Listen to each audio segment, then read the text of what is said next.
God has plans to prosper you, give you hope and a future too. So let me remind you of what you have the power to do. You've been on a journey, trying to find your way. Like the sun, you're rising, 'cause today's your day to unlock every gift inside. Let your potential flow. Don't let anybody kill your vibe. Time to bust up and show. Gotta keep on reaching, keep believing. Act like you know you can win. Live your dreams, reach your goals. Be happy, you can make it. Get motivated with Cassandra. We've got wellness, church by phone. You don't even have to leave your home to be inspired. To rise a little higher with Cassandra. They said you never make it, but you're still here. Kept on pushing through all your doubts and fears. Never let a hater see you sweat. Remember who you are. When they go low, let them reap what they sow while you go far. Gotta keep on reaching, keep believing. Baby, shine like a star. You can win, live your dreams, reach your goals. Be happy, you can make it. Get motivated with Cassandra. If you got haters, they gon' hate. Keep your head up and just be great. It's your season, your winning season with Cassandra. Rise up, time to get on your grind. Go after your dreams, no time to fall behind. Push till the end and never give in. It's your winning season, get ready to win. Keep moving forward and never look back. It's time to get motivated with Cassandra Mack. You can win, live your dreams, reach your goals. Be happy, you can make it. Get motivated with Cassandra Mack.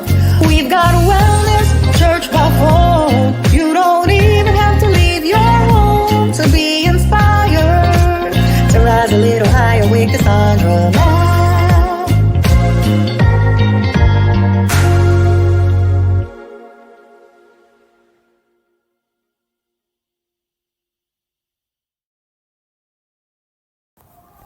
When you're a leveled up woman in any area of your life and you are on the receiving end of belittling, bullying, or ostracism, rarely will other women stand up to support you.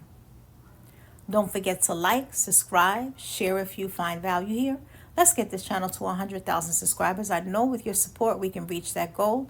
If this channel has been helpful in any way, let me know. If you're a member of the Wellness Club, what do you get out of the Wellness Club? Let us know in the comment section how that has helped you.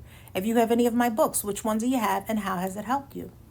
And so we're talking about when you're a leveled up woman. I'm going to break down what I mean by that because many people limit leveled up to just physical, but it can be leveled up in any area. Rarely, I didn't say never, I said rarely. Rarely will you find that you get the support of other women when you are on the receiving end of belittling, bullying, or ostracism. Rarely, I didn't say never.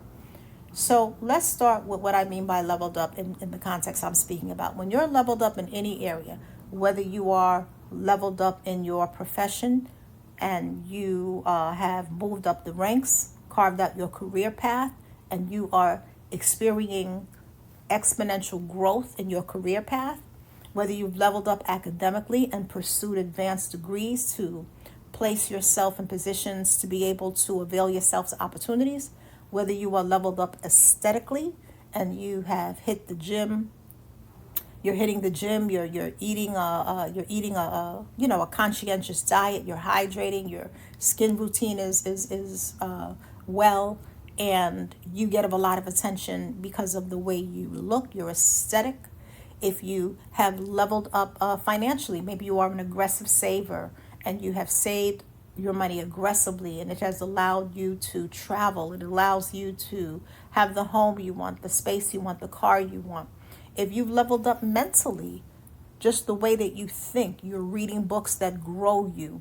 You're reading books that really enhance your personal development and your self-actualization. So your conversations are different. Maybe you've leveled up spiritually. You're growing in the fruit of the Spirit. You're growing in the things of God, and it's evident in your prayer life. It's evident in your walk. And there will be people in the church who will hate on you for that. So if you are leveled up in any way, any area of life, it doesn't have to be aesthetically or materially. It can be internally. Do know that when you are in spaces and places where you're on the receiving end of belittling treatment, bullying, and ostracism, rarely, I didn't say never, will other women stand up for you. And let's talk about why this happens. This video was actually inspired by a coaching client of mine who gave me permission to share the story that happened. And we're just going to change the names. And she was so distraught because of what happened, understandably so. So let me share her story and then we'll dive in to why this happens.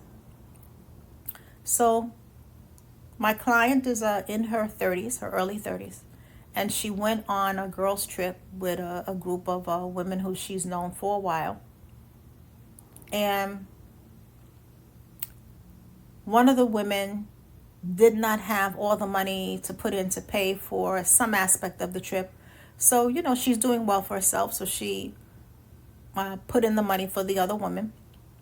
And they were sharing the room. So they had a big Airbnb, but the two of them were sharing the room.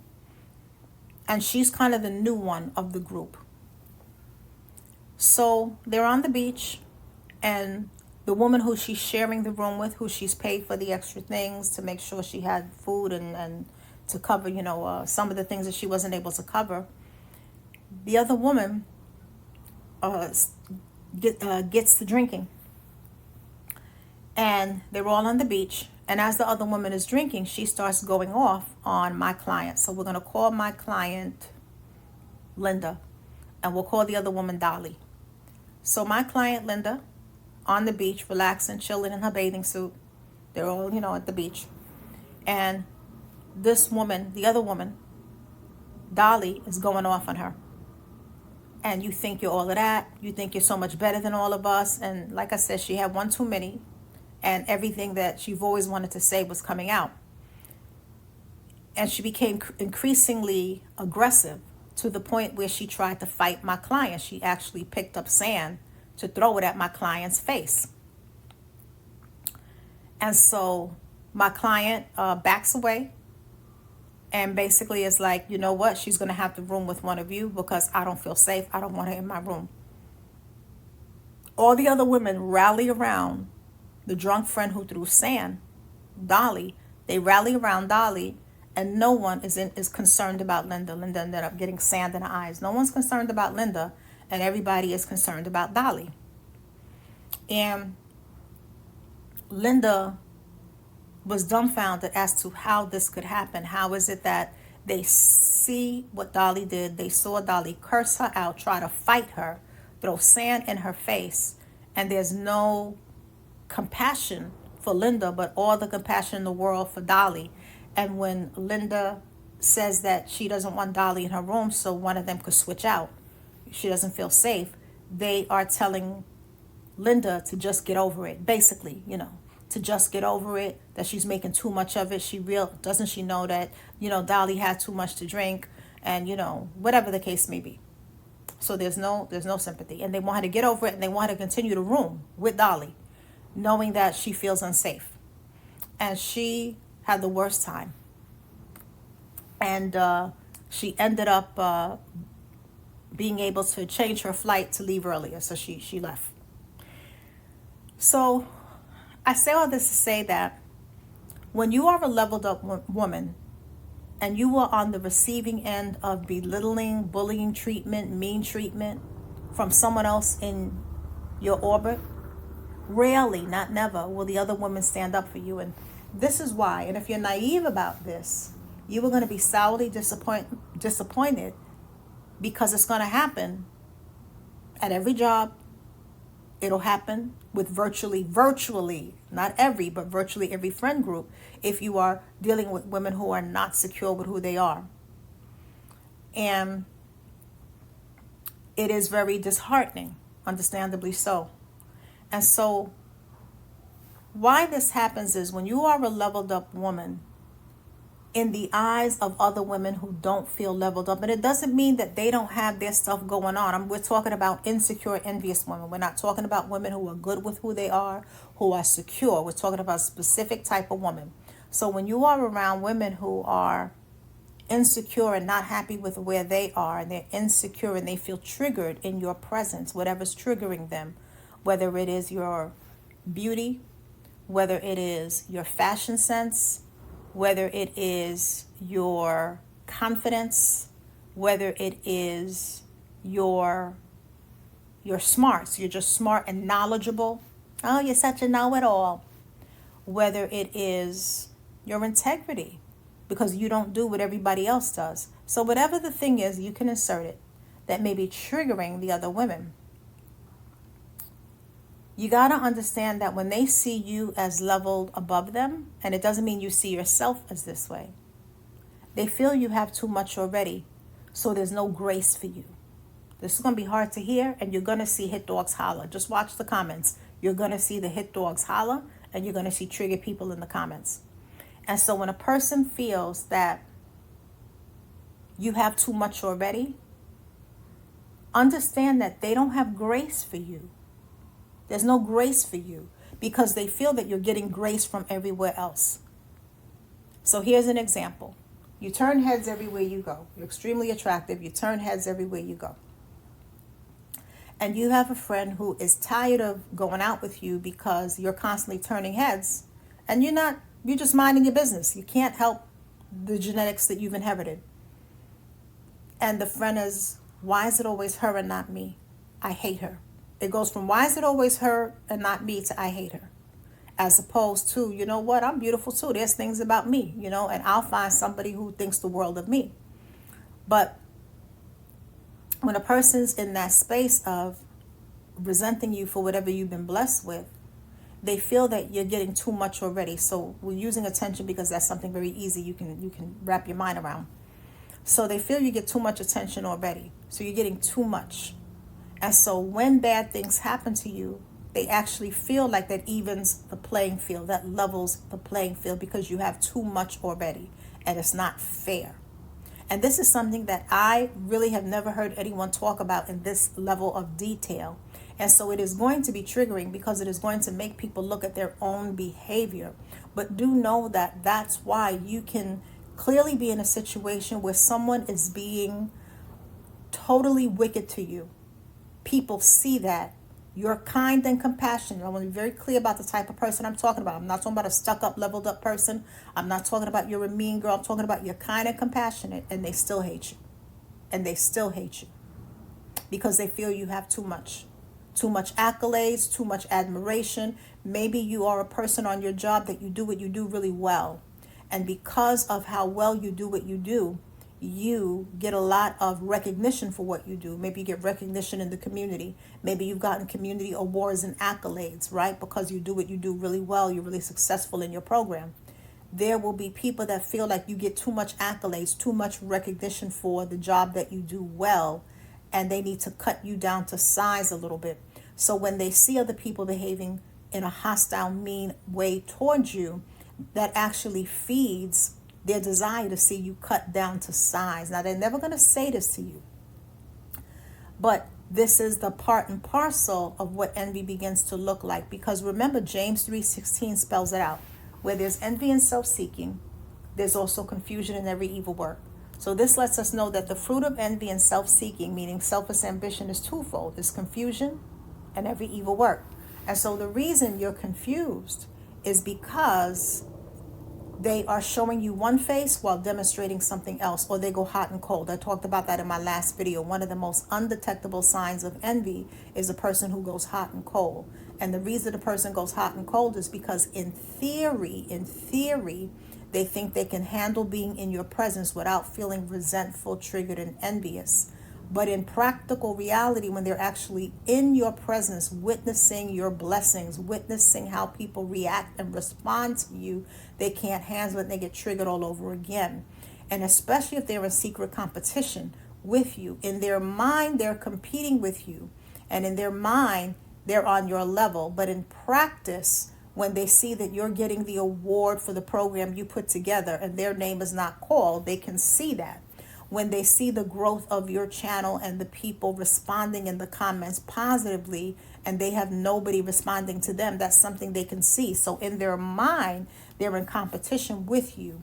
So in theory, they believe they can handle being around you, and that's when they're warm, because they don't feel threatened in theory in their mind. But when they're around you and they're seeing how people react and respond to you, whether it's they're responding to your confidence, your style, your intelligence, your gifts and your talents. Maybe you are a great singer, a great cook. I've seen people be envious over people's potato salad and mac and cheese.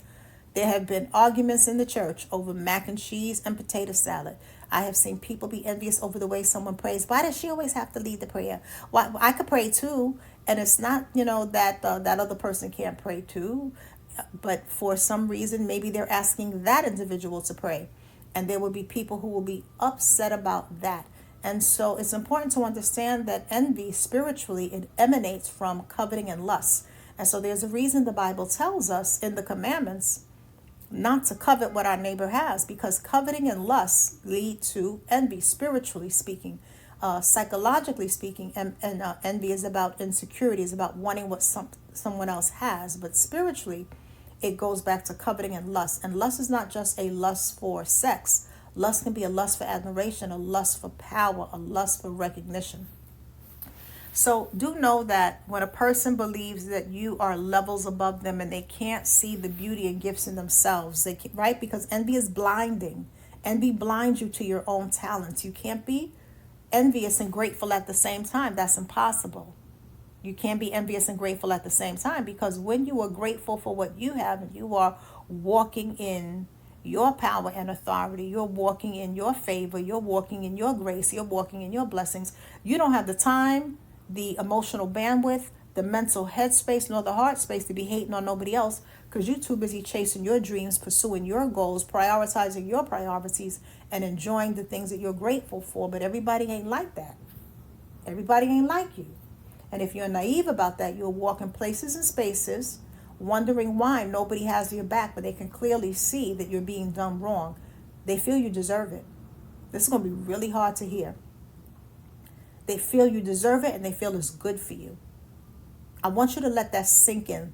Let the harshness of my words sink in. When a person is envious of you, they feel you deserve it, and they feel it's good for you.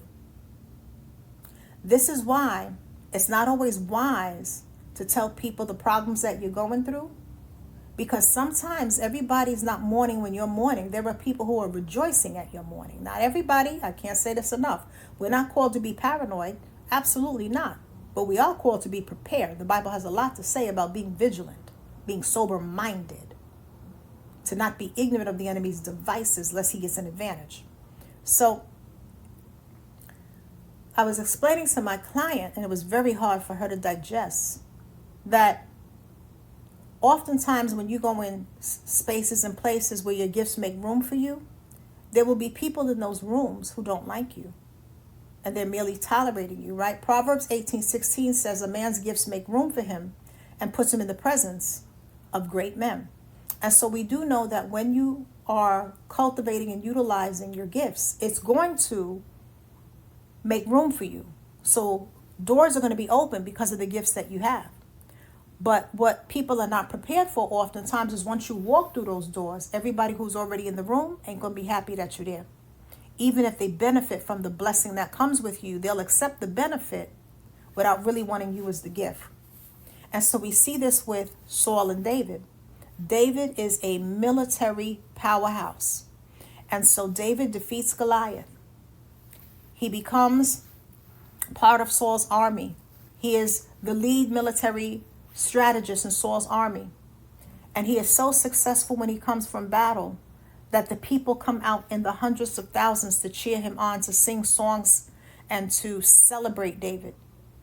And they celebrate Saul, but not how they celebrate David. They celebrate David more because David is more successful as a warrior. And then Saul becomes envious. And Saul is basically feeling, what more does he want? My throne? My kingdom? And the reality is, David served him faithfully. David did what he was supposed to do, but it didn't make Saul hate him nonetheless. So you can be at a job as a leveled up woman who is putting in the work to hone your craft, who is putting in the work of study, whatever it is you're doing in whatever area. And the job will benefit off of you. The supervisor will benefit off of the programming that you're doing and how you're working with the clients, and can still be in a space where they can't stand the fact that it's you and not them, that you're gifted at them, you're gifted at that particular talent, and they are not gifted in that area to the degree that you are, because we all have different gifts. There are a diversity of gifts. And so because you are gifted in that area and they covet that, they have a lust for the outcome that your gifts bring, they really don't like you like that. They resent your presence. And people are not prepared for that. So you're prepared for the part that your gifts make room for you and put you in the presence of influential people. But we're often not prepared for the flip side in terms of the adversary and how the adversary will use people, and particularly will use people when they're struggling in that space of envy, when it's full-blown envy. And they have no mercy for you when they see that you were being mistreated. They actually feel it's good for you. They're laughing. And why is this important to know? Because I don't say this to be heartless and mean.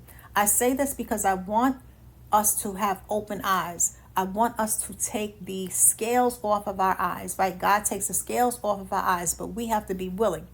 God will remove the veil, but we have to be willing to see things in the spirit realm. We have to allow the Holy Spirit to do what what he does.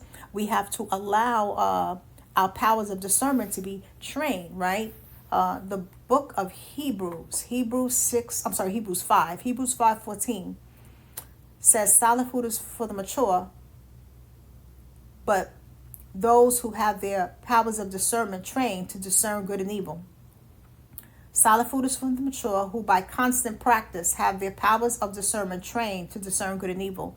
And so discernment is not only a gift from the Holy Spirit. We know that discernment is a gift from the Holy Spirit, but it's also a power that has to be activated. Remember, power has to be activated, right?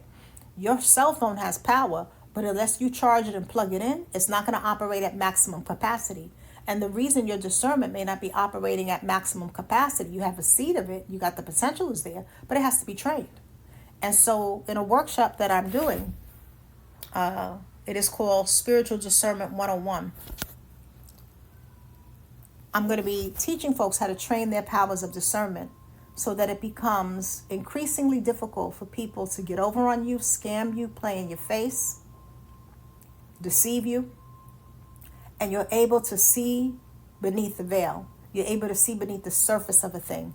And so the one in March is sold out. We're going to be doing it again, so please stay tuned. If you're not subscribed to the channel, make sure to subscribe to the YouTube channel, so that when I post the information in the community tab, you'll get the notification.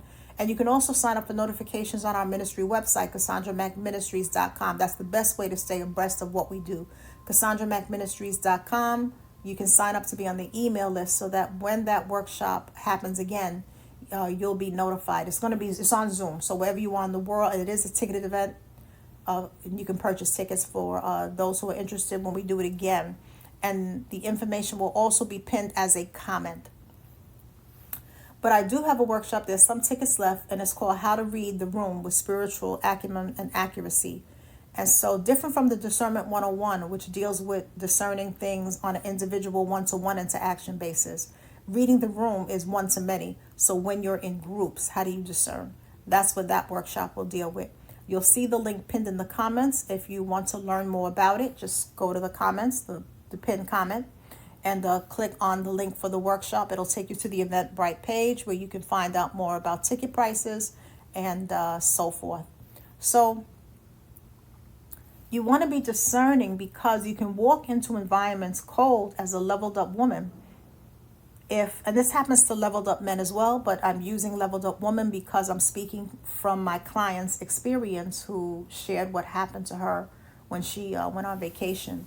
And so if you're naive about these kinds of situations, you can easily find yourself vulnerable.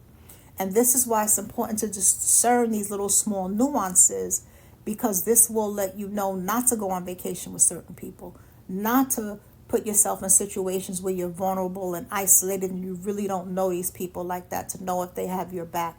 But if you're not discerning that beforehand and you're already in the situation, thank goodness she got out safely. But there are telltale signs that you can pick up on when you're training your powers of discernment to know that a group is not really for you, that to know that they really don't have your best interests. And so they don't have grace for you because they feel like you have too much. They feel like you're already too blessed. They feel like you have too many opportunities, and they don't want to contribute anything to help you get ahead, even if it just means having some compassion for you and you being able to just have some solace that somebody understands. Because think about it. The girl threw sand, tried to fight her. Nobody came to her defense. When she was in the room, nobody checked to see if she was okay. And when she said she didn't want to room with the other girl because she didn't feel safe, they villainized her for feeling unsafe after the girl tried to fight her, and propped up the other girl because they never really liked her. They were only using her for her money. And so do understand that you can find yourself in these situations if you're not mindful, where it is easy to walk into an ambush, where it is easy to walk into a situation where a humiliation ritual is performed on you. But if you train your powers of discernment, it will be increasingly difficult, if not virtually impossible, for you to walk into those situations unaware and unprepared. You will be able to know. And I'm going to give you a situation. This is not about women, so to speak, but it is just about discerning. And so I was going into a meeting, and this was a school meeting.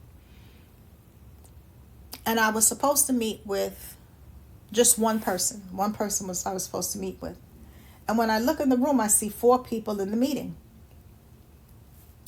But because I was prepared for the possibility, because I know how systems work, and I was prepared for the possibility that that may happen. And sometimes it's an intimidation tactic, because when you're not being upfront, you're being underhanded. And so if I need to meet with 4 people, then a phone call or an email should have went out saying, in addition to meeting with me, such and such will be here, this person will be here, and that person. But because you don't want me to be prepared, but you want to be over prepared, you will have me walking cold, which is like an ambush. And so when I saw that there were 4 people in the room, I was very calm, and I said, "Oh, excuse me." When you hear this laugh coming, you already know. I said, "Oh, excuse me. I think I must be in the wrong meeting, because it was my understanding that I'm only going to be meeting with," we'll give the person a name, Brenda. "But I see that there are 3 additional people here, so you must be having a pre-meeting to my meeting." I said, "So I'm going to wait outside for your meeting to be over, and just let me know when you're ready for me to come in so that I can meet with the one person." I said, "So I'll give it a 15-minute grace period, and then I guess we'll need to set up a new meeting if I'm in the wrong meeting." You would think they saw a ghost, right? Because you're not gonna play with me.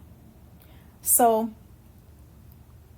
then the person says, "Oh, well, I called them in because I wanted to," I can't remember the exact words, "because I wanted, for them to share X, Y, and Z." I said, "Okay, well, I'm not prepared to meet with them. So unfortunately, I'm going to need to reschedule if I can't just meet with you." And I said this by the door. I wouldn't even walk in. And so I said, "So let me know if I should wait the 15 minutes for you to finish your pre-meeting, or should I just, go do what I was going to do and follow up by email or phone call to schedule a separate meeting since I won't be sitting in on this meeting. Now, you would think they saw a ghost. And so she said, no, just give us a minute. So I closed the door. I waited outside. 3 of them walked out, and I met with the one person. But it would have been an ambush. They tried to ambush me. And so I say that to say, as you begin to train your powers of discernment, what will also begin to happen is you will build up your confidence. And as you build up your confidence in setting boundaries and standing up for yourself and advocating for yourself, the Holy Spirit, more and more, as you pray and grow in the things of God, will be a mouthpiece so that you can calmly, very matter-of-factly say what needs to be said without over-talking, where you're giving too much of your power away, or without allowing people to run circles around you. I was very calm. I was very kind. I said, oh, I must be in the wrong meeting. Maybe this is the pre-meeting. I don't know what you're meeting about. But I know that I was scheduled just to meet with this one person. So I'll wait out here very polite. You can just, come get me. I'll give it a 15-minute grace period. And let me know if I should wait the 15 minutes or if I should go about my day and just email or call you to set up, to reschedule our one-to-one meeting, since that's what we'll be doing. And she was very taken aback by my directness, but the message is very clear. Don't play with me. So as you begin to train your powers of discernment, I'm not special. As you begin to train your powers of discernment, these same skills are going to come to you. They're going to come to you with practice. They're going to come to you with, but it starts with training your powers of discernment. You got to be able to see what it really is. You got to be able to see that it doesn't take 5 people to meet with me. And if you didn't tell me that up front, you're being underhanded. So if I have to meet with 5 people, I need to know that, because you don't want me to be prepared.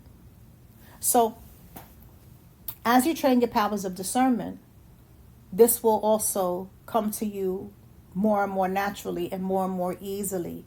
But as a leveled up woman, please do not underestimate the lengths that insecure women will go to when they see that you are on the receiving end of belittling, bullying, ostracism, an ambush or a potential ambush, and there's no grace for you. You can't be surprised by that, because if you allow it to surprise you, you won't be prepared, right? We are warriors. We are soldiers in the army of God, and soldiers are trained to be prepared. The Bible has a lot to say about being prepared. We can't be ignorant of the enemy's devices. So with that being said, I hope that was helpful. It might have hurt or stung to hear the words, but at least your eyes are open so that when you begin to revisit situations that you have been through, and you begin to think through situations where you've walked into an ambush, you've walked into a humiliation ritual. It might not have been a girls' trip. You have had situations where somebody was treating you unkindly and there was no grace, no compassion for you. You are not surprised. And when you are not surprised, you're better able to prepare. And you're better able to be proactive. And we dive into things like this at a much deeper level on the Wellness Club. So I would really encourage people to be a member of the Wellness Club if you're able to be a member of the Wellness Club. That's one of the tiers of membership. We meet the first and third Wednesday of every month by telephone conference call. We focus on mental self-care, emotional self-care, workplace well-being, and detecting deception through a biblical lens. And it's interactive. It's not just me talking. It's a conference call. So it's me. You also get to hear from other group members. You get to hear some of the challenges they're going through, but you also get to hear their tips of things that are working well that may also work for your situation. So it's a very interactive group, and people come up to the mic and they share. And that happens in the Wellness Club. So if you're interested, again, click on the join button or the link in the video description box. It'll take you to the membership There are different tiers, so make sure you're joining at the correct tier. A lot of people join at the introductory tier and they wonder why they can't access the wellness meetings. To access the wellness meetings, you have to join at the wellness tier. So take the time to read through the information diligently so that you can see the programs that come with the programs or perks that come with each level of membership. And if you're not yet able or ready to be a member, you can continue to enjoy the public videos. But if you really want to get to the how-to and you want opportunities for Q&A, because that doesn't happen in public videos, then I would encourage you to make the investment. Make the investment in the Wellness Club. This is an investment in you. It is an investment in yourself. And so with that being said, have an amazing day. Keep your eyes open. Let's do our best to be kind, but let's also take our common sense and discernment with us. God bless you.